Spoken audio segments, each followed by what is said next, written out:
इस कार्यक्रम के पुण्यार्जक हैं श्री प्रकाश जी, सरला, आदित्य, पूजा, मनन, रचित पाटनी एवं समस्त पाटनी परिवार, अतिवीर ग्रुप, मुंबई, कोलकाता, दिल्ली एवं बेंगलोर। वेबसाइट www.ativeeradvisory.com और www.vardhamantrusty.com। श्रीमान सुभाष बड़जात्या, श्रीमती सरिता बड़जात्या, श्री मयंक जैन, श्रीमती रजनी जैन, श्री अभिषेक जैन, श्रीमती दीपिका जैन, शाइशा जैन, अरहान जैन एवं अतिवीर जैन। Firm Mayank group, Kolkata. माता श्री सुशीलाबाई जैन, ललितपुर वाले, श्रीमती मीना अनिल कुमार जैन, BSR, श्री विद्यासागर रोडवेज, नागपुर। पुत्री एवं दामाद श्रीमती सोनिया, श्री आदेश कुमार जी। पौत्र रेहान, मास्टर युवान जैन, सिंगापुर। श्रीमती स्वाति, पीयूष जैन, मास्टर दर्श जैन, मास्टर गर्व जैन, BSR, श्री विद्यासागर रोडवेज परिवार, नागपुर। सौभाग्यवती किरण, कमल कुमार जैन, दिल्ली। सौभाग्यवती शिमला, राजेंद्र कुमार जी, घनसौर। सौभाग्यवती Mukta Ajay Jain, dream soapy, BSR, Shri Vidyasagar roadways, Nagpur. बेटी भाई धन्नालाल, कुरवाई वाले। स्वर्गीय श्री मेघराज जी गंगवाल एवं स्वर्गीय श्रीमती चुक्की देवी जी गंगवाल की पुण्य स्मृति में श्रीमान प्रदीप गंगवाल, श्रीमती अंजना गंगवाल, पुत्र एवं पुत्रवधू अंकित गंगवाल, प्रियंका गंगवाल, पुत्र एवं पुत्रवधू रोहित गंगवाल, शिल्पी गंगवाल। श्री जयेश भाई जसवंत लाल शाह, श्रीमती रूपा बेन शाह, श्री अर्पित वखारिया, श्रीमती अदिति वखारिया, कियारा वखारिया, जियान वखारिया, कुंजन गांधी, ईशा गांधी, ऋत्वी गांधी। श्रीमती सरोज, श्री सुनील, प्रतीक जैन, आशिका जैन, अंकित एवं Khushboo Pataudi. Firm Saroj roofing private limited, Cochin. Rajguru ज्योतिष चमत्कारी विश्वविख्यात पवन जी शास्त्री। समस्या कैसी भी हो, समस्याओं का समाधान एक ही बार में, 100% गारंटी से निवारण। फैमिली प्रॉब्लम, व्यापार बिजनेस में नुकसान, सगाई शादी में रुकावट, फंसे हुए पैसे, डिवोर्स समस्या एवं अन्य समस्याओं के समाधान के लिए एक बार कॉल अवश्य करें। Mobile number 8209931336 9737202129।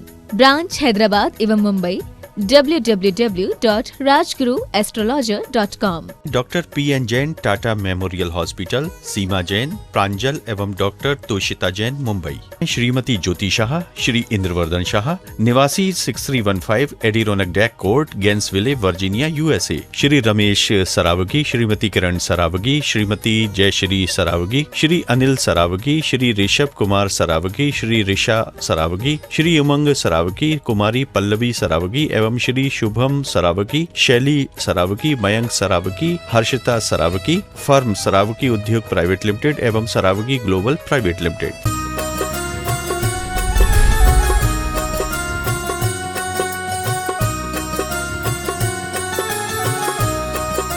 बोलिए देवादिदेव 1008 श्री पार्श्वनाथ भगवान की जय जय जय। चैतन्य चमत्कारी गुणायतन के मूल नायक श्री चंदा प्रभु भगवान की जय जय जय। श्रवण संस्कृति के नायक प्रातः स्मरणीय आचार्य भगवंत विद्यासागर जी महामुनि राज की जय जय जय जय। बोलिए गुणायतन प्रणेता, शंका समाधान जनक, भावना योग प्रवर्तक, तरुणाई के प्रखर वक्ता पूज्य मुनिवर श्री प्रमाण सागर जी महाराज की जय जय जय। मुनिवर श्री निर्वेक सागर जी, शीतल सागर जी महाराज की जय जय जय। मुनि संघ की जय जय जय। प्रिय बंधुओं, तीर्थराज सम्मेद शिखर की तलहटी गुणायतन परिसर में आयोजित देश के सर्वाधिक लोकप्रिय कार्यक्रम शंका समाधान में यहाँ उपस्थित एवं देश विदेश से जुड़े हुए उन सभी श्रद्धालुओं का जो कि पारस चैनल, जनवाणी चैनल एवं प्रामाणिक ऐप के माध्यम से इस कार्यक्रम का सीधा प्रसारण देख सुन आनंद ले रहे हैं, उन सभी का मैं गुणायतन और श्री सेवायतन परिवार की ओर से हार्दिक हार्दिक अभिनंदन करता हूं। बंधुओं, यह कार्यक्रम प्रारंभ हो उसके पूर्व अपन चलते हैं मुनि संघ के चरणों में वंदन कर आशीर्वाद की मंगल भावना को लेकर के मेरे साथ आप सभी शामिल हो जाएं। हाथों को भो स्वामी नमोस्तु नमोस्तु नमोस्तु। बंधुओं, निवेदन करूंगा आपसे कि अनेक लोग गुणायतन से जुड़ रहे हैं।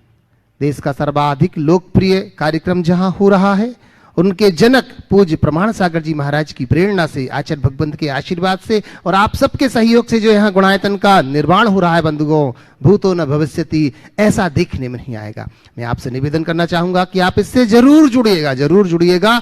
और पूज्य गुरुदेव ने इस बार आशीर्वाद दिया है अपन सबको, जो कि संस्कृत में सिद्ध चक्र विधान के जनक कह सकते हैं आप। अभी तक इससे पहले कभी किसी ने संस्कृत वाला विधान नहीं कराया, पर जब जब से महाराज श्री के चरणों में बैठकर के लोगों ने यह विधान किया, उनके जीवन में आमूल चूल आप ये परिवर्तन देखेंगे। जिसने एक बार किया लौट लौट करके आ रहा है। मैं आपसे कहूंगा कि आप लोग जरूर इस विधान में शामिल होइएगा आगामी अष्टानिक पर्व महापर्व में। और एक दो नहीं बंधुओं, 108 मंडलीय यह विधान होगा जिसमें आप सबको सौभाग्य मिलेगा। मात्र 2,11,000 रुपए की राशि के माध्यम से परिवार के 8 लोगों को ठहरने की, भोजन की, वस्त्र की संपूर्ण व्यवस्था हमारा गुणायतन परिवार आपको देगा। आपसे निवेदन है जो लोग इसमें शामिल होना चाहते हैं वो अति शीघ्र हमारे गुणायतन कार्यालय से संपर्क करें या कि प्रामाणिक ऐप के माध्यम से अपनी बुकिंग कराएं, जिससे कि हम आपका एक मंडल सुनिश्चित कर सकें। अब अपन सीधे चलते हैं सबसे पहले मुनि संघ के चरणों में और पूछुल्लक जी के चरणों में वंदन करते अपन निवेदन कर रहे हैं वो स्वामी हम सबको मुनि संघ से प्रश्न और इस समाधान के माध्यम से जोड़ें। वो स्वामी इच्छामि इच्छामि इच्छामि। मुनि तरह के चरणों में बारंबार नमोस्तु। प्रथम ऑनलाइन प्रश्न के रूप में अर्चना जैन तेजपुर से नमोस्तु पूर्वक प्रश्न कर रहे हैं महाराष्ट्री कि अगर हम सोते हुए सपने में किसी को चोट पहुंचाते हैं या गलत व्यवहार करते हैं तो क्या उसका हमें दोष लगता है? देखिए, सोते हुए किस सपने में किसी को चोट पहुंचाना बुरा नहीं है, लेकिन किसी के सपनों को चोट पहुंचाना अच्छी बात नहीं। तो जीते जी किसी के सपनों पर चोट मत करना। कोशिश करो अगर उसके अच्छे सपने हैं तो उसके पूरक बनो, और कदाचित ऐसा नहीं हो सकता तो कम से कम सपनों पर आघात न करें। हाँ, फिर भी चूंकि कोई दुष्प्रवृत्ति है तो हमें अपनी दुष्प्रवृत्तियों के प्रति जागरूकता रखने के भाव से स्वप्न में कोई भी खोटी क्रिया हो जाए या दुस्वप्न आए तो उसके लिए आँख खुलते ही कम से कम 9 बार नमोकार मंत्र पढ़कर अपनी निंदा घरा करो, उसका प्रायश्चित करो। नयनसी जैन बेगमगंज से नमोस्तुपूर्वक प्रश्न कर रही हैं महाराष्ट्री कि जब हम पूजन में अत्र तिष्ठ तिष्ठ आदि आह्वान करते हैं तो उस समय हमारे मन में क्या भाव आने चाहिए? अत्र तिष्ठ तिष्ठ आदि जब हम करते हैं उसका भाव ये होना चाहिए कि भगवान मेरे हृदय में स्थापित हो। हम ठोना में भगवान को स्थापित नहीं करते, ठोना में तो केवल प्रतीक स्वरूप पुष्प अर्पित करते। भगवान का अपने साथ सीधा तादात्म्य में स्थापित करने के भाव से हम भगवान के लिए अत्र तिष्ठ तिष्ठ अत्र संवसट भाव क्या बोलते हैं, अत्र अवतर अवतर तिष्ठ तिष्ठ मम सन्निहितो भव। क्या पहले अत्र अवतर अवतर संवसट इत्य आवाननम अत्र तिष्ठ तिष्ठ ठ और अत्र मम सन्निहितो, माने पहले आह्वान करते फिर स्थापना करते फिर सन्निधिकरण करते हैं। उसमें संवसट वसट ठ जैसे बीज मंत्रों का प्रयोग करते हैं। ये देवताओं के आह्वान के लिए प्रयुक्त बीज मंत्र है और इसका मूल अर्थ अपनी आत्मा में भगवान को प्रतिष्ठापित करने का है। हम अपने हृदय में आपको स्थापित करते हैं, आप मेरे हृदय की वेदी में विराजमान होइए ताकि आपके साथ एक तान होकर हम आपका गुणगान कर सकें। प्रश्नों के लिए चलते हैं मंचासीन मुनि संघ के चरणों में और सर्वप्रथम निवेदन है पूज्य छोलक श्री समादर सागर जी महाराज से कि अपने प्रश्न के माध्यम से हमें लाभान्वित करें। मुझे चरणों में नमोस्तु नमोस्तु नमोस्तु। महाराज जी, आज का जो प्रश्न है वर्तमान समय को लेकर के है। चारों गति के जीवों में हाथ से भोजन बनाकर करने कराने का सौभाग्य हम मनुष्य को प्राप्त है, लेकिन वर्तमान में देखा जाता है कि घर में चौका लगाकर देने वालों का, क्षेत्रों में चौका लगाकर देने वालों का, बिहार आदि कराकर चौका लगाकर स्थान पर पहुंचाने का और समाज में स्वयं ने लगाकर सामूहिक चौका लगवाने का, इनके परिणाम एवं फल क्या है, समाधान करें। नमोस्तु महाराज जी। देखिए, आपने जो बात उठाई है ये मनुष्यों जीवन को कृतार्थ करने वाला एक श्रेष्ठतम गुण है, लेकिन आज बदलती हुई व्यवस्था और बढ़ते हुए प्रमाद के कारण अब साधुओं को आहार कराना तो बहुत दूर की बात हो गई। अब तो लोग खुद का भोजन भी नहीं करा पाते, खुद का भोजन भी नहीं बना पाते। सब जोमैटो और दूसरी कंपनियों से सीधे घर बुला करके ऑनलाइन अपना काम कर रहे हैं। ये बहुत ही अनुचित बात है। भोजन सबसे पहले मैं आप सबसे कहूँगा अपने हाथ का भोजन होना चाहिए, और पाक कला में सबको निपुणता और निष्णात होना चाहिए। अपने हाथ से जो भोजन नहीं बनाते या अपने हाथ से भोजन बनाना कितना महत्वपूर्ण है, इसका आभास सबको कोविड के दौरान लॉकडाउन के टाइम हो गया। एक कहावत है, पहली रोटी माँ की, दूसरी रोटी पत्नी की, तीसरी रोटी बहू की और चौथी रोटी नौकर की होती है। माँ जब पेट भरती है तो पेट भरने के साथ साथ सामने वाले का मन भी भर जाता।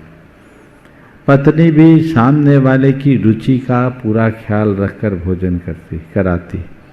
फिर बहू है तो उसमें एक संकोच, लज्जा और मर्यादा का आवरण खड़ा हो जाता। लेकिन नौकर तो केवल फॉर्मेलिटी करता है, उसको आपके पेट भरने न भरने से कोई प्रयोजन नहीं है, आपकी रुचि अरुचि से कोई मतलब नहीं है, वो अपनी ड्यूटी पूरी करता चला जाता है। तो अपने को उत्तम माँ जब तक है तो माँ के हाथ की, और फिर उसके बाद जो क्रम है उस क्रम से होना चाहिए।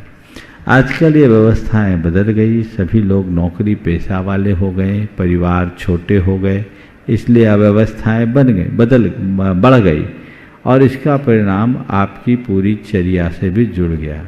लोगों का खान पान का तौर तरीका बदल गया, तो अब साधुओं के लिए आहार कराना बड़ा भारी होने लगा।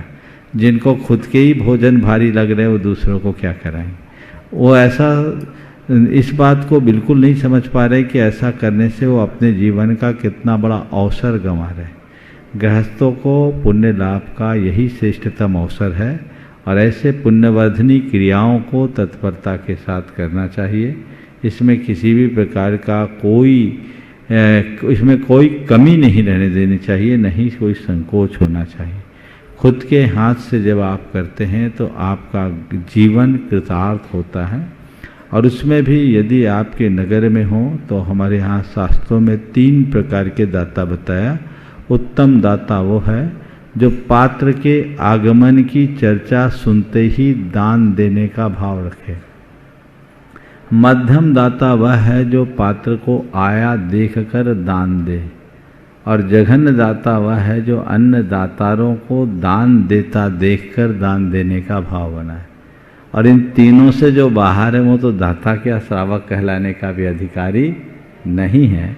इसलिए इन बातों को ध्यान रखते हुए साधु संघों की वैयावृत्ति, उनकी आहारचर्या आदि का निर्वहन कराने का दायित्व आप गृहस्थों को है, और उन्हें बहुत तत्परता से ये कार्य करना चाहिए।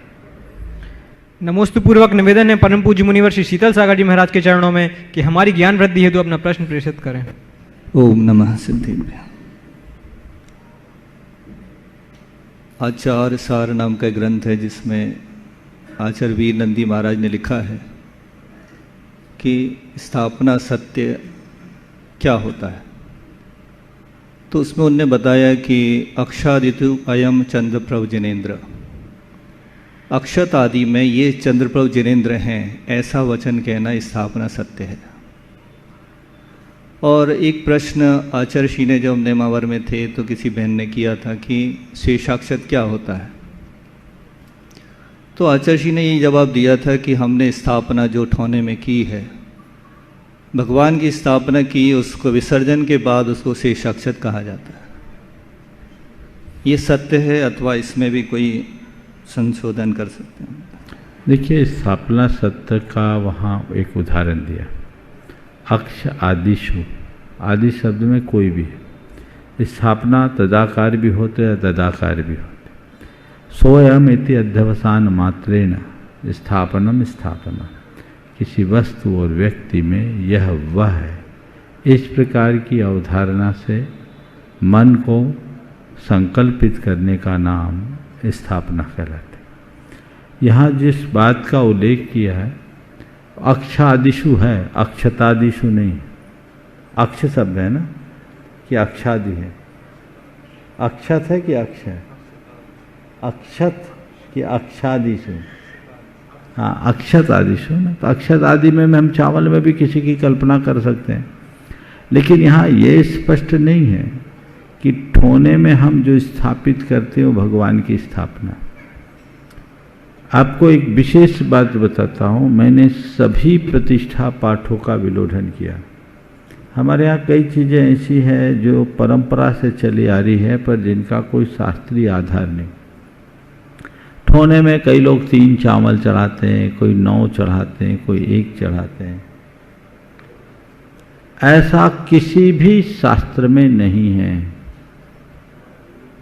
ठोने में इस तरह से चावलों के माध्यम से स्थापना करने का विधान कहीं नहीं है। मेरी बात को बहुत गंभीरता से सुनिएगा। एक ही जगह इसका प्रसंग देखने को मिला, वो है जयसेन प्रतिष्ठा पाठ, और वहाँ 3 9 चावल गिनने की बात नहीं की। उन्होंने स्पष्ट लिखा स्वस्तिको परि पुष्पांजलिम छिपे, अर्थात ठोने में पहले तो स्वस्तिक बनाए, ओम आदि की आकृति न बनाए, और उसमें पुष्पांजलि छेपे, यानी जो आह्वान, स्थापन और सन्निधि किरण की क्रिया के संपन्नता के बाद प्रतीक स्वरूप पुष्पांजलि छिपे। तीनों को का कथन करने के उपरांत वहाँ एक शब्द है स्वस्तिको परि पुष्पांजलि छिपे।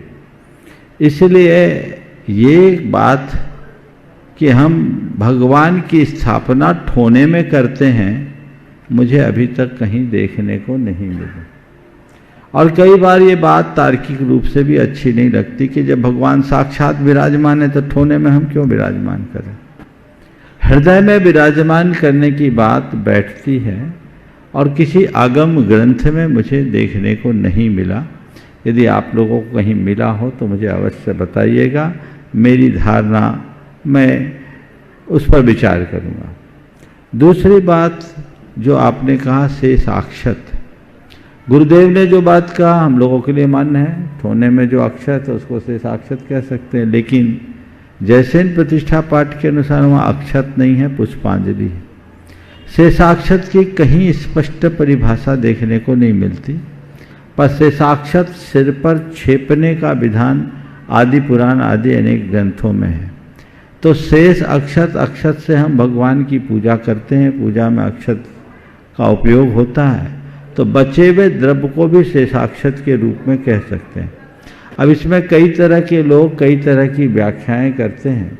कहीं और स्पष्ट परिभाषा मिले तो हमें देखना चाहिए, क्योंकि ठोने में तो बहुत स्वल्प चावल के दाने होते हैं। आप अकेले अपनी विधि पूर्वक पूजा कर रहे हैं, 1 पूजा 2 पूजा कर रहे तो 10-20 दाने होंगे।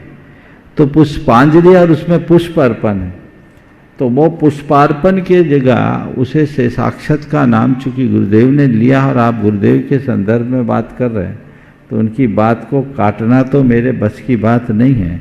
लेकिन फिर भी यदि ऐसा कोई और उल्लेख हो तो हम लोगों को देखना चाहिए। नमोस्तु पूर्वक निवेदन है परम पूज्य मुनिवर श्री निर्वेक सागर जी महाराज के चरणों में कि अपना प्रश्न प्रेषित कर हम पर अनुकंपा करें। मुनि श्री के चरणों में नमोस्तु करते हुए, जीवन में बहुत कुछ हमें ऐसा प्राप्त होता है जिसमें परिस्थितियों में परिवर्तन करना हमारे बस की बात नहीं होती। जैसे कि कुछ व्यक्ति जन्मजात मोटापे को लिए होते हैं, कुछ पतले होते हैं, और इनकी मानसिकता रहती है कि मोटा व्यक्ति पतला होना चाहता है, पतला व्यक्ति मोटा होना चाहता है, और दवाइयों के मार्केट वाले इसका बड़ा फ़ायदा उठाते हैं। और आज करोड़ों अरबों रुपए का मार्केट ये चल रहा है कि कोई मोटा व्यक्ति दवाई खा ले तो पतला हो जाए। किंतु क्या कुछ ऐसा नहीं हो सकता कि व्यक्ति जो उसे बॉडी मिली है उसमें संतुष्ट रह करके हमेशा प्रसन्न रहते हुए अपने जीवन को व्यतीत करें, बजाय इन दवाइयों के चक्कर में पड़ करके अपने जीवन को अनर्थ की ओर डालने से? कृपया सावधान। मोटा व्यक्ति हमेशा प्रसन्न रह सके ऐसा आप बता दें तो बहुत अच्छा है। देखिए, मोटा व्यक्ति प्रसन्न रह सकता है, और अगर उसके लिए कहीं जाने की जरूरत नहीं, उदाहरण मंच पे 1 नहीं 2 है ना। इसलिए ऐसा कुछ नहीं हेल्थ कॉन्शियस रखा जाना चाहिए, अच्छी बात। मोटापे को एक बीमारी के रूप में देखा जाता है। खान पान की अनियमितता और बिगड़े हुए जीवन शैली के कारण किसी को मोटापा आता है तो उसे अपनी दिनचर्या और खान पान के नियंत्रण से ठीक कर लेना चाहिए, क्योंकि इससे अनेक प्रकार की समस्याएं होती। लेकिन जो नैसर्गिक है, शरीर का एक संस्थान होता है, उसे कम करने से विपरीत प्रभाव भी पड़ता है।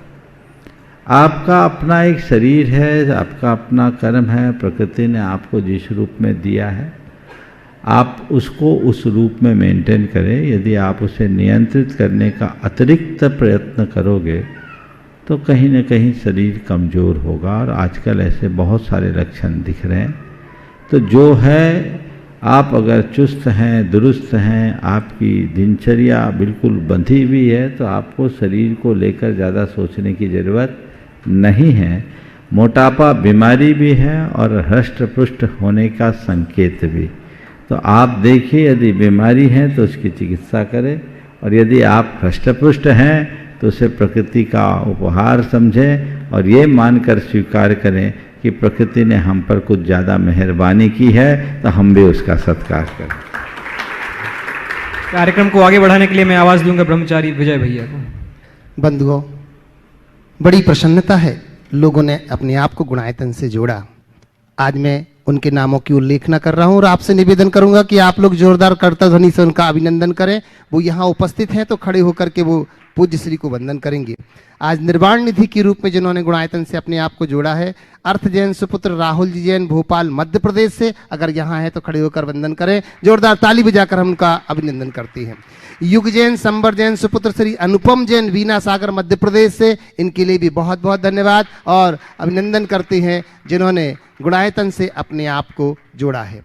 बंधुओं, वहीं आयुष जैन सुपुत्र श्री प्रदीप जी जैन, दिल्ली से, जोरदार ताली बजाकर हम इनका भी बहुत बहुत बहुत बहुत अभिनंदन करते हैं। और आज 11,000 रुपये की राशि जिन्होंने औषधि दान के रूप में समर्पित की है, ऐसे श्रीमती इंदिरा जी जैन, धर्मपत्नी स्वर्गीय श्री अनंत कुमार जी जैन, सागर से, जोरदार तालियां बजा करके हम उनका भी बहुत बहुत अभिनंदन करते हैं। बंधुओं, आज बड़ी प्रसन्नता है, मैं बहुत बार यहाँ आया पर उनसे नहीं मिल पाया, आज मिलकर के बड़ी प्रसन्नता हुई। जिन्होंने एक नहीं 2 वर्ष हो गए हैं पूज्य श्री के वर्षा योग का प्रथम कलश स्थापित करने का सौभाग्य जिन्हें मिल रहा है, जो गुणायतन के शिरोमणि संरक्षक हैं और साथ ही साथ नित्य शांति धारा में जिनका लेख प्रतिदिन हो रहा है। बंधुओं, ऐसे हमारे बीच में माननीय विजय जी, मंजू जी, जो कि यूएसए से हमारे बीच में, मैं जोरदार ताली बजाकर अभिनंदन करता हूं। कृपया मंच के ऊपर आए और गुणायतन और श्री सेवायतन परिवार इनका बहुत बहुत बहुत अभिनंदन करता है। और इनका अभिनंदन करने के लिए मैं माननीय हमारे गुणायतन के सीईओ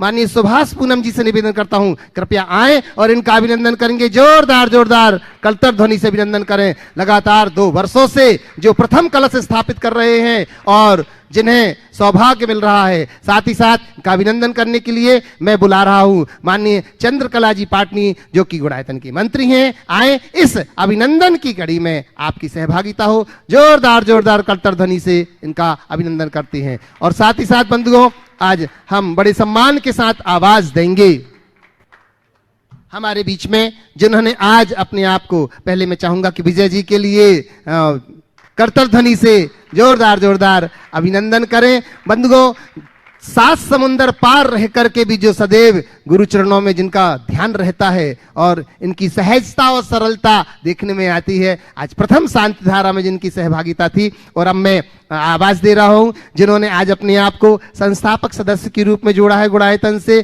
ट्रस्टी के रूप में जुड़े माननीय श्री दिनेश जी, संगीता जी डबारा, मुदित जी डबारा, उदयपुर राजस्थान से। निवेदन कर रहा हूं एक बार वो मंच के ऊपर आए और जोरदार जोरदार कलतर ध्वनि से हम इनका भी अभिनंदन करते हैं। गुणायतन और श्री सेवायतन परिवार, इस परिवार का भी अभिनंदन कर रहा है। मैं निवेदन कर रहा हूं उदयपुर राजस्थान से माननीय दिनेश जी, संगीता जी, मुदित जी डबारा परिवार, कृपया मंच के ऊपर आए, अगर यहां उपस्थित हैं क्या।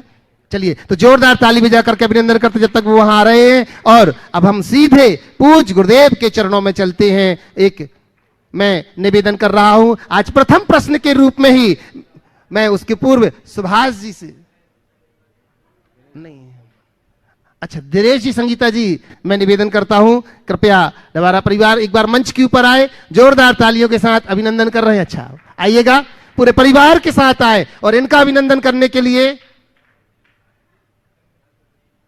मैं निवेदन करता हूं हमारे बीच में माननीय चंद्रदीप जी यहां पर उपस्थित हैं, जिन्होंने आज शांति धारा में जिनकी सहभागिता थी। माननीय चंद्रदीप जी से निवेदन करता हूं, आइएगा, जो कि पूर्व में जब पूज्य महाराज श्री का राजस्थान चातुर्मास हुआ, जिसमें जो कार्याध्यक्ष के रूप में वहां पर उपस्थित थे आगरा में, मैं निवेदन कर रहा हूं आगरा वाले कृपया आइएगा और पूज्य गुरुदेव के चरणों में वंदन कर इनका अभिनंदन करेंगे। अच्छा, चंद्रदीप जी आ रहे हैं और इसी के साथ साथ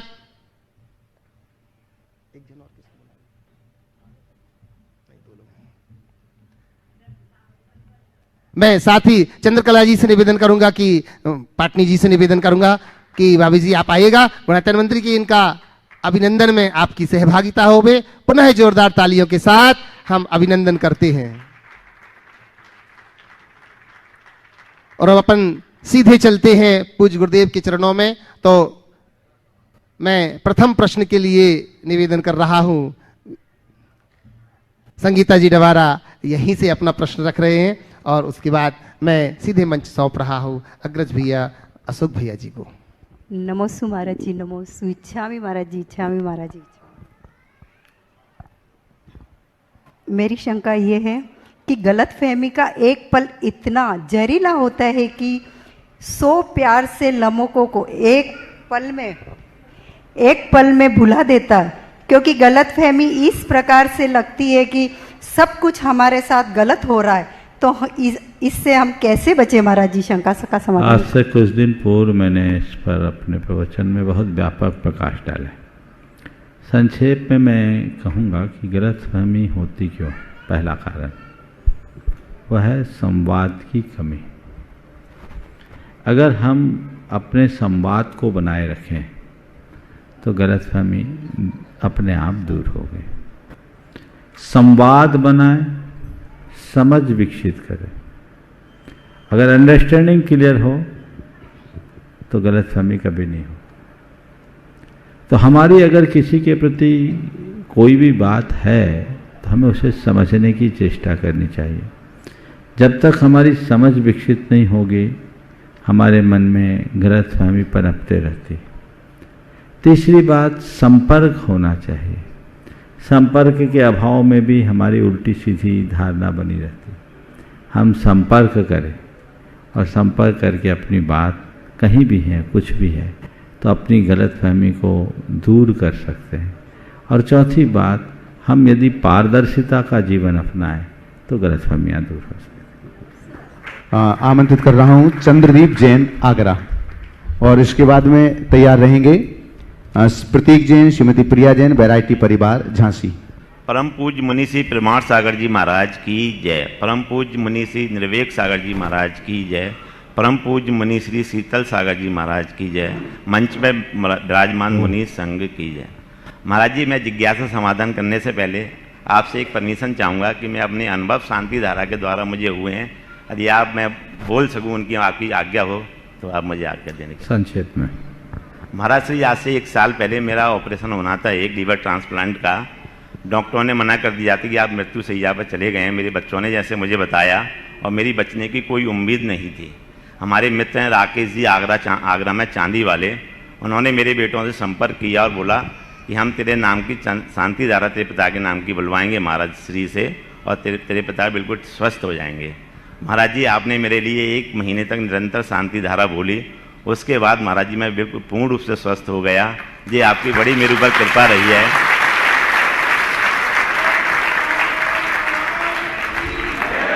महाराज जी, आपकी शांति धारा के अत से हम बहुत सुनते हुए आए थे और देखे भी गए थे, लेकिन प्रथम बार जब मुझे ये अनुभव हुआ कि आपकी शांति धारा का इतना चमत्कार मैंने स्वयं पर अनुभव किया, तो मैं बहुत अभिभूत हुआ। महाराज जी, आपके चरणों में पुराना महाराज जी आपका भक्त रहा हूँ। मैं गुणायतन से भी जुड़ा रहा हूँ शुरू से ही मैं। महाराज जी, अब मेरी जिज्ञासा ये है कि जो जीवन आपके द्वारा मुझे नया मिला है, अब मैं उस जीवन को कैसे यापन करूं? बस महाराज जी मुझे थोड़ा मार्गदर्शन करने की कृपा करें। देखिए, सबसे पहली बात तो मैं आप सबसे कहूँगा ये चमत्कार शांति धारा का नहीं है, ये चमत्कार भावनाओं का है। जब हम किसी के प्रति अच्छी भावनाएं प्रकट करते हैं तो काफ़ी अर्थ में वो प्रभावी होती है।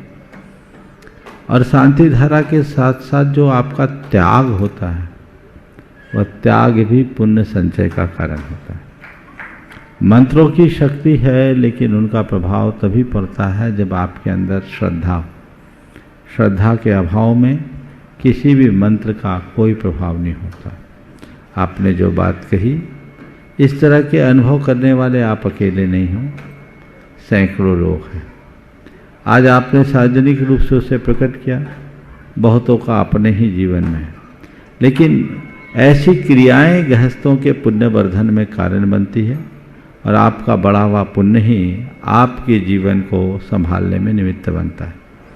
मैं ये बात इसलिए कह रहा हूँ कि कल आप ऐसी धारणा न बना लें कि जो शांति धारा कराएगा वो अजर अमर हो जाएगा। ये संभव नहीं। शांति धारा से कोई अजर अमर नहीं हो सकता, लेकिन इतना तय है कि मरेगा भी तो चैन से मरेगा, इसमें कोई संशय नहीं। उसके मन में शांति होगी, प्रसन्नता होगी। जीवन मरण पर किसी का नियंत्रण नहीं, लेकिन दुख शोक संताप पाप के निमित्त से आते हैं, और उनका शमन केवल और केवल पाप के शमन से होता है।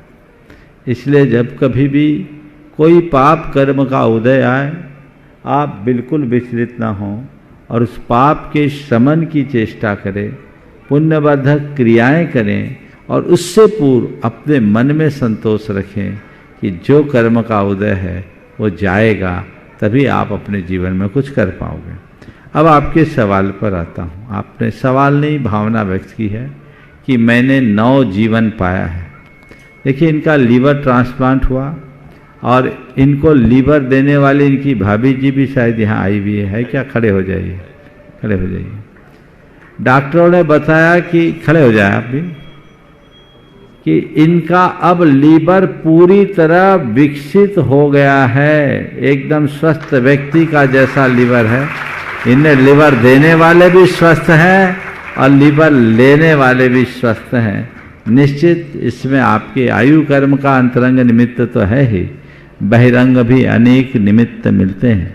इसलिए ऐसी क्रियाओं को कोरा कर्म का निरूपित मत करना, इनको व्यापकता से समझ करके चलने का प्रयास करना चाहिए। अब आपने जो भावना व्यक्त की है कि नव जीवन पाया है, अब मैं क्या करूं?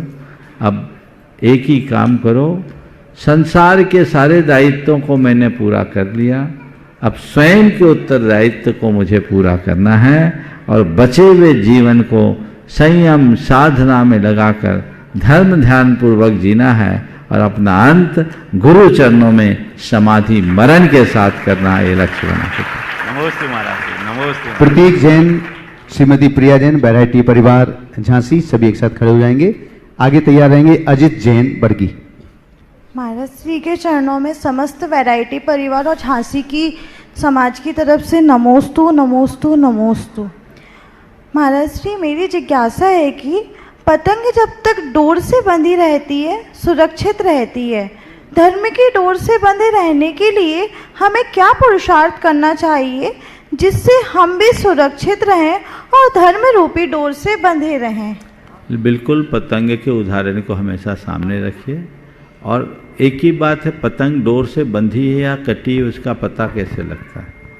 उड़ाने वालों के इशारे पर पतंग उड़ रही है तो समझ लेना डोर चल रही है, बंधी हुई है, और उड़ाने वाले के नियंत्रण से बाहर हो गई तो पतंग कट गई है। समझ गए?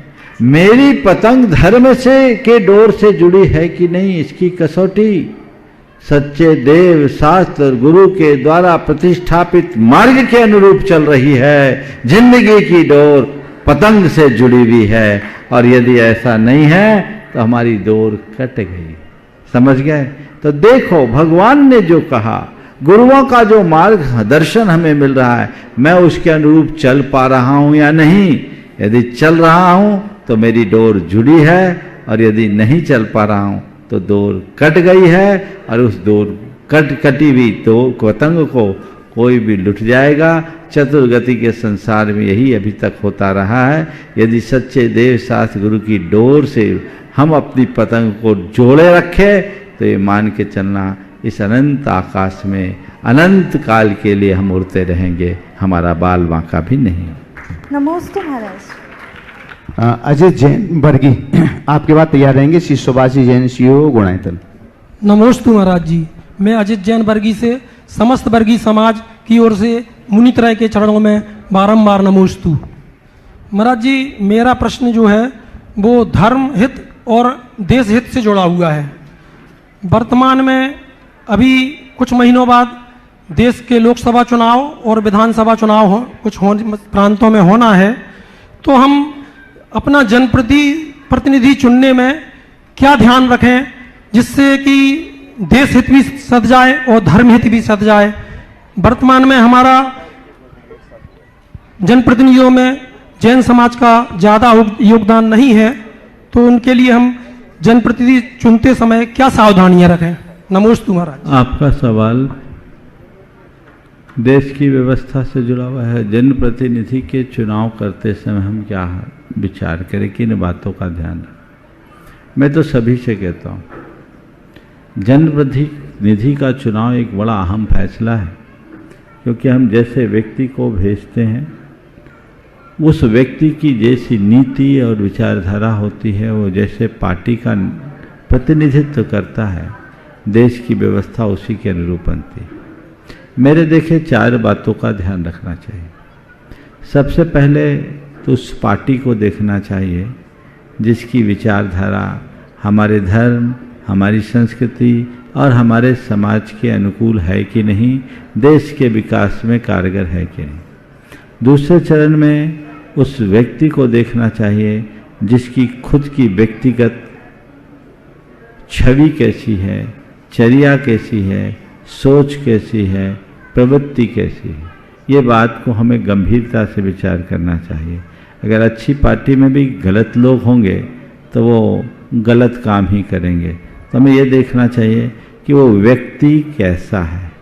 तीसरी बात, हमें अगर आज के समय में चूँकि पूरी तरह से जनमत की बात संख्या के आधार पर है, तो तीसरे चरण पे हमें ये भी देखना चाहिए कि कोई व्यक्ति हमारे सामाजिक, धार्मिक और सांस्कृतिक हितों की पूर्ति करने में कितना सक्षम है। यदि वो उसे पूरा करता है तो हमें उसे सर्वोच्च प्राथमिकता देनी चाहिए। और चौथी बात, जो सब कुछ ठीक होने के बाद भी हमारे धर्म से द्वेष रखने वाले हैं, हमारी सामाजिक और सांस्कृतिक परंपरा के विरुद्ध सोच रखने वाले हैं, उनसे हमें बिल्कुल उनको हतोत्साहित करना चाहिए और उसको केवल समाज के स्तर पर नहीं अपितु व्यापक जन जागरण के साथ उन्हें इस तरीके से निपटाना चाहिए ताकि उनका मनोबल कमजोर हो और ऐसे लोगों से हम समाज को बचा सकें। नमोस्तु महाराज। श्री विजय जी, श्रीमती मंजू जी जैन यूएसए से हमारे बीच में गुणायतन के शिरोमणि संरक्षक हैं। आगे पहले सुभाष जी, हाँ आगे तैयार रहेंगे। उसके पहले मैं आमंत्रित कर रहा हूँ गुणायतन के सीईओ सुभाष जी के लिए कि वे अपनी बात यहाँ पर रखें। परम श्रद्धेय मुनि के चरणों में शत नमन। मंचासीन इलक श्री एवं चुल्लक श्री के चरणों में सादर इच्छामी। गुरुदेव, आज एक बड़ा दुखद प्रसंग के साथ मेरे को यहाँ प्रस्तुत होना पड़ा। हमारे ट्रस्टी, संस्थापक सदस्य, निर्माण समिति के सदस्य श्री राजेश जैन के पिताश्री मानिकलाल जी का देवलोक गमन कल रात को हो गया। अभी 2 दिन पहले वो यहाँ आए थे, राजेश जी, वो रास्ते में ही थे, तभी ये समाचार उनको शायद मिला। तो आज ये समाचार हम लोगों को मिला। हम लोगों का मन बहुत व्याकुल है। बहुत धार्मिक व्यक्ति थे और उन्होंने ऐसे संस्कारित परिवार का निर्माण किया।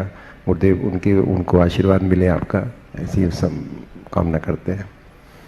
यही संसार की विचित्रता है, कब किसके साथ क्या घटना घट जाए कहा नहीं जा सकता। कल ही राजेश यहाँ से गए, वो पुणे पहुँचे और आज सुबह उनके पास ये समाचार पहुँच गया कि उनके पिताजी इस दुनिया से चले गए। एक बात सब लोग गांठ में बांध करके रख लेना, एक दिन सबको जाना है और कौन कब जाएगा इसका कोई ठिकाना नहीं। हम लोगों की कितनी बड़ी दुर्बलता है। आगाह अपनी मौत से कोई बसर नहीं, सामान 100 बरस का, पल की खबर नहीं। जाना है ये तय है, इसे कोई नहीं रोक सकता। हमें तय केवल इतना करना है कैसे जाना है, वो हम अपना निश्चित कर लें। आपने मानिक चंद जी की बात की, बड़े धार्मिक प्रवृत्ति के व्यक्ति थे। उम्र भी उनकी हो गई थी 81-82 वर्ष की उनकी आयु। पिछले बार विधान में सपरिवार वो यहाँ उपस्थित भी थे। उनके धार्मिकता के संस्कार ही राजेश और उसके पूरे परिवार में दिखते हैं, जो इतने अल्प उम्र में व्रती जीवन जी करके अपने जीवन को आगे बढ़ा रहा है। ऐसे व्यक्ति का चला जाना एक प्रकार की रिक्तता को तो उत्पन्न जरूर करता है, लेकिन हमें इसे स्वीकारने के अलावा और कोई चारा नहीं है, क्योंकि इस संसार की वास्तविकता है। संसार रिक्तता और अभावों का पर्याय है। एक न एक दिन सबको जाना है, जहाँ संयोग है वहाँ वियोग होगा। मैं इस घड़ी में उस पूरे परिवार को आशीर्वाद देता हूँ कि इस घटना को प्रकृति की परिणति मानकर स्वीकार करें और इसे शोक का निमित्त बनाने की जगह वैराग्य का निमित्त बनाए, और हमेशा उस बात को याद रखे, राजा राणा छत्रपति हाथ इनके अशवार, मरना सबको एक दिन, अपनी अपनी बार। सामने वाला चला गया, उनकी बारी आ गई, हमारी बारी कभी भी आ सकती है, इसलिए हर पल हमारी तैयारी होनी चाहिए। मैं पूरे परिवार को पुनः आशीर्वाद देता हूँ कि जीवन की इस वास्तविकता को स्वीकार करते हुए कोई घर के परिजन चले जाए तो निश्चित उसका दुख होता है, ये स्वाभाविक है, लेकिन हमें सच्चे अर्थों में उनके प्रति अपना बहुमान प्रकट करना है, तो उसका एक ही रास्ता है, हम उनके आदर्शों का अनुकरण करें, अपने आचरण और व्यवहार से उनका नाम रोशन करें। मेरा यही आशीर्वाद। श्री विजय मंजू जी जैन यूएसए गुणायतन के शिरोमणि संरक्षक। आगे तैयार रहेंगे श्रीमती उषा जी गंगवाल रायपुर। मंच पे आसीन सभी मुनिवरों को मेरा बारंबार नमोस्तु नमोस्तु नमोस्तु एंड समस्त चुल्लक जी एवं अलग जी के चरणों में बारंबार इच्छामि इच्छामि इच्छामि। गुरुवर, सम्यक दर्शन बाह्य व अंतरंग निमित्त से होता है, पर वो बाह्य व अंतरंग निमित्त कौन से हो सकते हैं? कृपया शंका का समाधान कीजिए। विजय बाबू, आप भी खड़े हो जाओ। पहले तो मैं चाहूँगा इस दंपति का जोरदार करतल ध्वनि से अभिनंदन करें। 7 समुंदर पार रह करके भी बड़ी निष्ठापूर्वक धर्म ध्यान करने वाला एक आदर्श परिवार है, जो वहाँ रहते हैं लेकिन बहुत अच्छे से धर्म से जुड़े हुए हैं। आप लोगों को भी प्रेरणा लेनी चाहिए। ये इस बात का प्रमाण है कि व्यक्ति की निष्ठा अगर प्रबल हो तो देश काल की सीमाएं उसमें बाधा नहीं बनते। मेरा बहुत बहुत आशीर्वाद है कि इसी तरह जुड़े रहे। आपने पूछा है सम्यक दर्शन के अंतरंग और बाह्य निमित्त कौन से हैं? सम्यक दर्शन का अंतरंग निमित्त तो दर्शन मोहनी कर्म यानी सम्यक विरोधी कर्मों का क्षय उपशम अथवा उपशम यानी कर्म का अभाव विनाश है। लेकिन बहिरंग निमित्त हमारे लिए बहुत काम का है। आचार्य कुंद ने कहा है, सम्मतस्य निमित्तम जिनसुत्तम तस्य जानिया पुरुषा अंतर हेउ भनिया दंसन मोहस्य क्षय पहुदी। सम्यक दर्शन का बहिरंग निमित्त जिन सूत्र यानी जिनवानी, शास्त्र का स्वाध्याय, तत्व का अभ्यास और उसके ज्ञाता पुरुष निर्ग्रंथ मुनि उनके वचन। हम उनका आश्रय लें, गुरुओं के मुख से जिनवानी की बात सुने, उनका संपर्क करें, उनके संसर्ग में रहें, तो हमारी भूमिका कुछ प्रशस्त होगी और हम निमित्त पाकर अपने भीतर के मोह कर्म के समन करने में समर्थ होंगे, तो सम्यक दर्शन प्रकट होगा। नमोस्तु। श्रीमती उषा जी गंगवाल रायपुर। आगे तैयार रहेंगे श्री कैलाश संजी सेठी अजमेर। मेरा और मेरे परिवार की तरफ से मंचासीन सभी मुनीश्वरी को नमोस्तु और चुल्लक जी महाराज जी को इच्छामि। महाराज जी, आपके श्रीमुख से किसी ने पूछा है कि जब आपके श्रीमुख से मिले कि मंदिर में वेदी के सामने जब सांसारिक बातें करते हैं उस समय आयु क्रम का बंद हो जाए तो कौन सी गति का बंद होगा, और सामान्य भी बात करते हैं तो कौन सी गति का बंद होगा? देखिए, अभी आप मुझसे बात कर रही हैं, इसी बीच आपकी मोबाइल बज जाए, देखो बजा भी है किसी, और आप मेरी बात को बीच में रोककर मोबाइल को रिस्पांस देना शुरू करोगे तो मेरी अवज्ञा होगी या नहीं? अवज्ञा होगी। हाँ, अवज्ञा होगी। ऐसा आप करोगे भी नहीं? नहीं करेंगे। तो भगवान के दरबार में जा रहे हैं, गए हैं भगवान से मिलने, बात करना है भगवान से, और बात कर रहे इधर उधर से, तो भगवान की अभिनय होगी कि नहीं होगी? बिल्कुल होगी। तो भगवान की अभिनय करने वालों की सदगति होगी क्या? क्या होगी? बताई दीजिए अच्छे से। क्या होगी?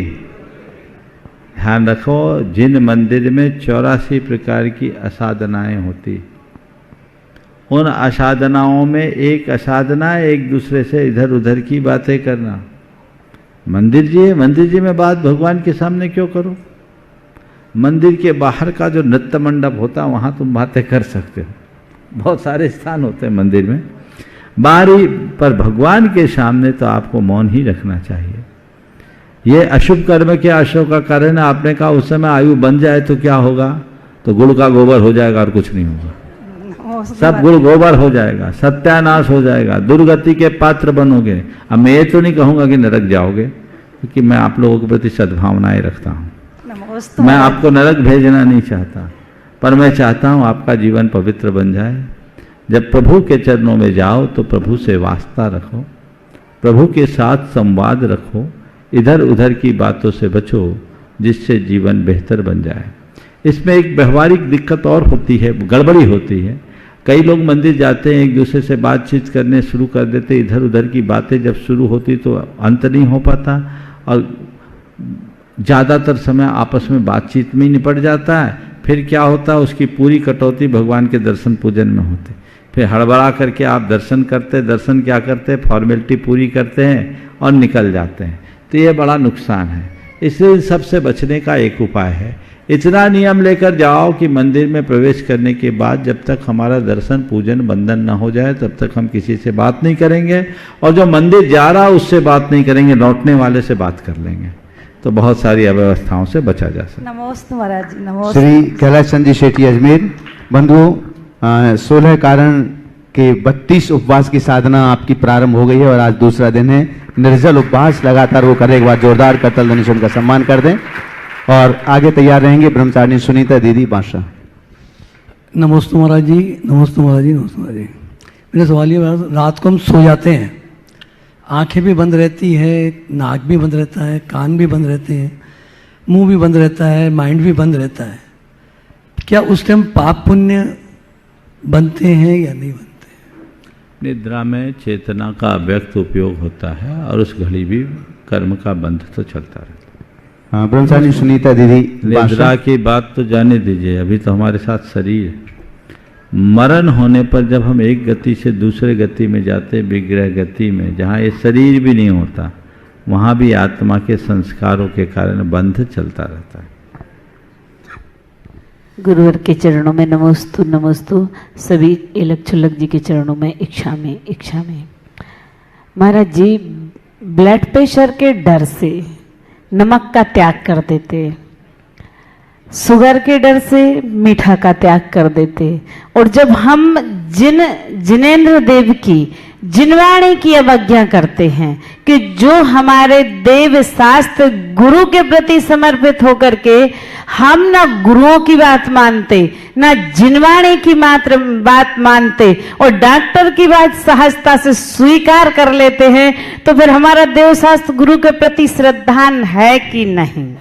एक दिन मैंने पहले कहा था, कब हम नहीं आए थे, आप शायद नहीं थे, नहीं थे। हमने कहा तुम लोगों की क्या कहानी बताएं, तुम्हारे लिए 90 यानी नाई पर भरोसा है। 90 है ना। अब मुझसे कहा महाराज आपने 90 शब्द का प्रयोग किया है तो बुंदेलखंडी है। हमने बोला कभी कभी देसी शब्दों का भी प्रयोग किया जा सकता है। झारखंड बिहार में भी नाई को 90 बोलते हैं। अब बिल्कुल हम और संस्कारी शब्दों का प्रयोग कर लेते हैं। नापित, क्या बोलते हैं? नापित, वो उनका संस्कृत में है। नाई को क्या बोलते हैं? नापित। तो मैंने उदाहरण दिया था, कहा था कि आप लोगों की क्या बात करूं, जिस नाई के हाथ में उस्तूरा है उसके यहाँ भी उसके इशारा पाते ही आप अपनी गर्दन झुकाने को तैयार हैं। झुकाते हो कि नहीं, हजामत बनाते एक पल में, पर गुरुओं की बात मानने को तैयार नहीं। ऐसे लोगों की दुर्दशा ही होगी। ये श्रद्धान की दुर्बलता है। जो भवभीरु होते हैं वो देव शास्त्र गुरु का अनुकरण करते हैं, और जिनके अंदर संसार से डर नहीं वे बड़े मजबूत योद्धा हैं, सुभट हैं। अभी उनको संसार में लंबी यात्रा करने का शायद भाव है, इसीलिए वो इनसे दूर हैं। चलने दो, शायद संसार की व्यवस्था चलाने के लिए ऐसे लोगों का रहना भी जरूरी है। श्रीमती चंद्रकला जी पाटनी रांची, ट्रस्टी और मंत्री गुणायतन आगे तैयार रहेंगे। शिवानी जैन, संतोष चंद जी, अनीता जी ललितपुर।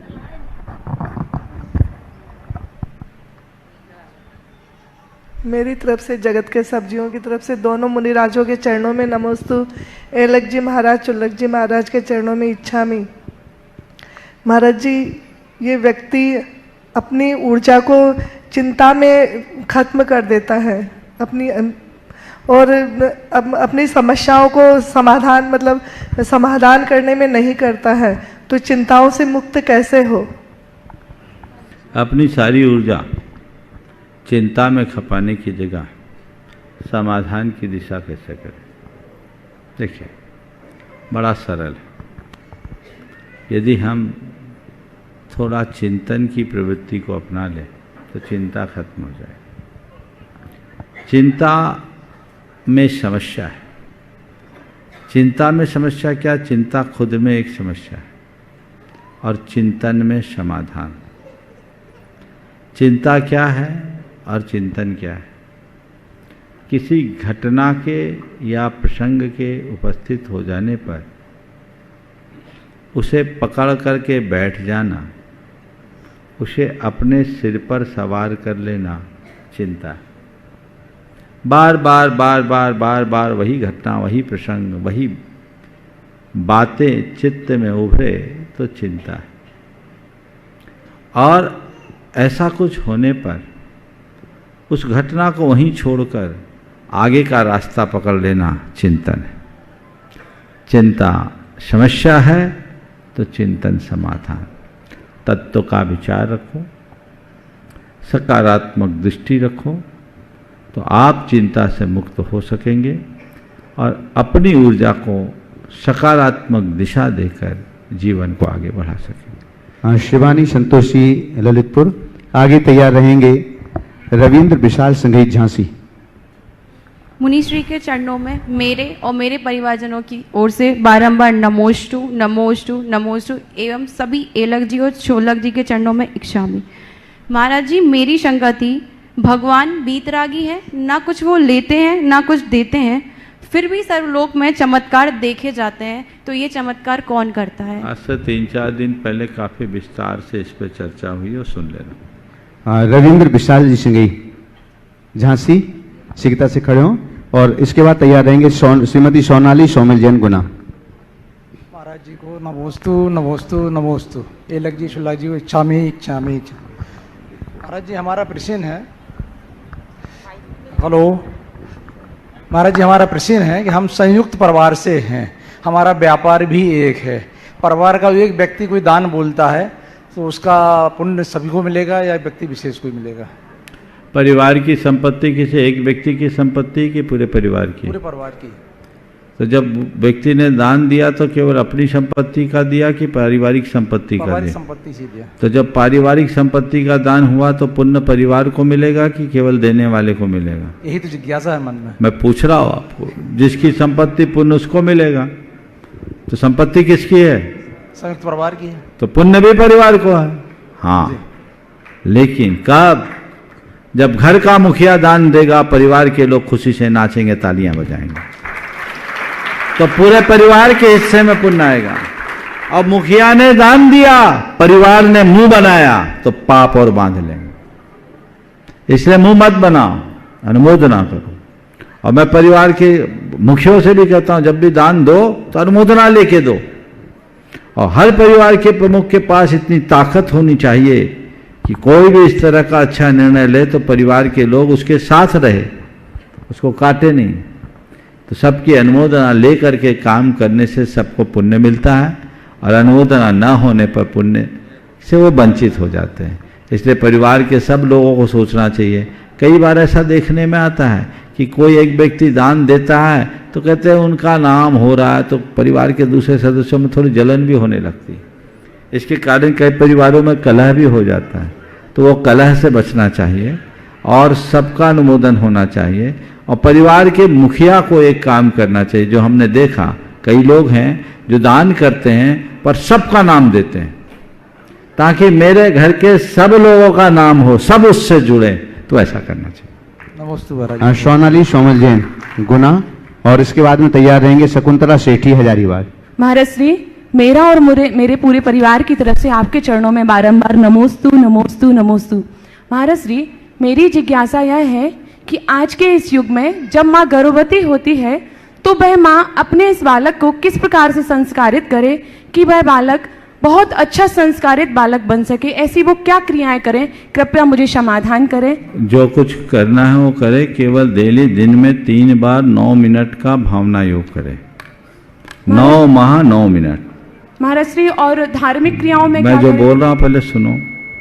9 माह 9 मिनट का भावना योग करे, वो माँ अति उत्तम संतान को जन्म देने का सौभाग्य प्राप्त करेगी, और प्रसूति में भी उसे कठिनाई नहीं होगी, उसके संस्कार अच्छे पड़ेंगे। दूसरी बात, अपने गर्भवास के काल को, 9 माह के पूरे गर्भाधान के काल को आमोद प्रमोद, ललित कला, महापुरुषों के चरित्र चिंतन, पौरुष और पराक्रम की गाथाओं से युक्त होकर के बिताएं। धार्मिक क्रियाओं में जुड़े, चिंता शोक अवसाद से दूर रहे, नकारात्मक बातों से दूर रहे, हिंसा क्रूरता और अश्लीलता के दृश्यों से दूर रहे। वो जैसे अपने बच्चे को बनाना चाहती है वैसे परिवेश में रहे, ताकि जीवन अच्छा बन सके और सब कुछ सफल हो सके। नमोस्तु महाराज श्री। हाँ, महाराज श्री, मेरा एक और प्रश्न। एक ही। हाँ, नमस्ते महाराज जी। महाराज जी, परिग्रह का प्रमाण कैसे करें? परिग्रह का प्रमाण जैसे, अब परिग्रह का परिमाण करने का तुम्हारा समय नहीं, अब तो परिग्रह का त्याग करने का समय है। समय आप सबका हो गया। यहीं पर विराम बोलिए। परम भोज आचार्य गुरु श्री विद्यासागर जी महाराज।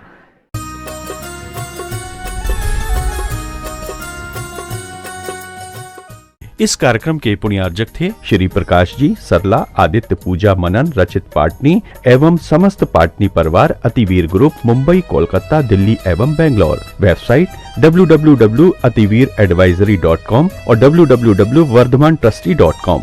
श्रीमान सुभाष बड़जात्या, श्रीमती सरिता बड़जात्या, श्री मयंक जैन, श्रीमती रजनी जैन, श्री अभिषेक जैन, श्रीमती दीपिका जैन, शाइशा जैन, अरहान जैन एवं अतिवीर जैन, फर्म मयंक ग्रुप, कोलकाता। माता श्री सुशीलाबाई जैन, ललितपुर वाले, श्रीमती मीना अनिल कुमार जैन, BSR, श्री विद्यासागर रोडवेज, नागपुर। पुत्री एवं दामाद श्रीमती सोनिया, श्री आदेश कुमार जी। पौत्र रेहान, मास्टर युवान जैन, सिंगापुर। श्रीमती स्वाति पीयूष जैन, मास्टर दर्श जैन, मास्टर गर्व जैन, BSR, श्री विद्यासागर रोडवेज परिवार, नागपुर। सौभाग्यवती किरण कमल कुमार जैन, दिल्ली। सौभाग्यवती शिमला राजेंद्र कुमार जी, खनसौर। सौभाग्यवती Mukta Ajay Jain, dream soapy, BSR, Shri Vidyasagar roadways, Nagpur. बेटी भाई धन्नालाल कुरवाई वाले। स्वर्गीय श्री मेघराज जी गंगवाल एवं स्वर्गीय श्रीमती चुक्की देवी जी गंगवाल की पुण्य स्मृति में श्रीमान प्रदीप गंगवाल, श्रीमती अंजना गंगवाल, पुत्र एवं पुत्रवधू अंकित गंगवाल, प्रियंका गंगवाल, पुत्र एवं पुत्रवधू रोहित गंगवाल, शिल्पी गंगवाल।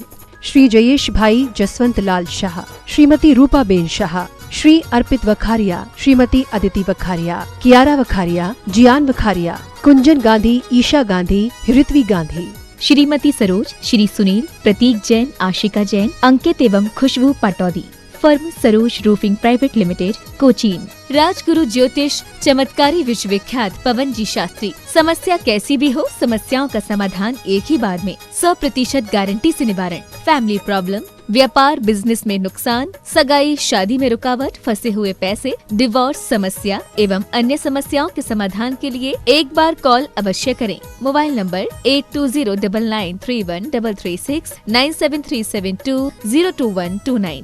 ब्रांच हैदराबाद एवं Mumbai www.rajguruastrologer.com। Doctor PN Jain Tata memorial hospital, Seema Jain, Pranjal एवं डॉक्टर तोषिता जैन मुंबई। श्रीमती ज्योति शाह, श्री इंद्रवर्धन शाह, निवासी 6315 Adirondack deck court, Gainesville, Virginia, USA। Shri Ramesh Saraogi, Shrimati Kiran Saraogi, Shrimati Jayashree Saraogi, Shri Anil Saraogi, Shri Rishabh Kumar Saraogi, Shri Risha Saraogi, Shri Umang Saraogi, Kumari Pallavi Saraogi एवं श्री शुभम सरावगी, शैली सरावगी, मयंक सरावगी, हर्षिता सरावगी, फर्म सरावगी उद्योग प्राइवेट लिमिटेड एवं सरावगी ग्लोबल प्राइवेट लिमिटेड।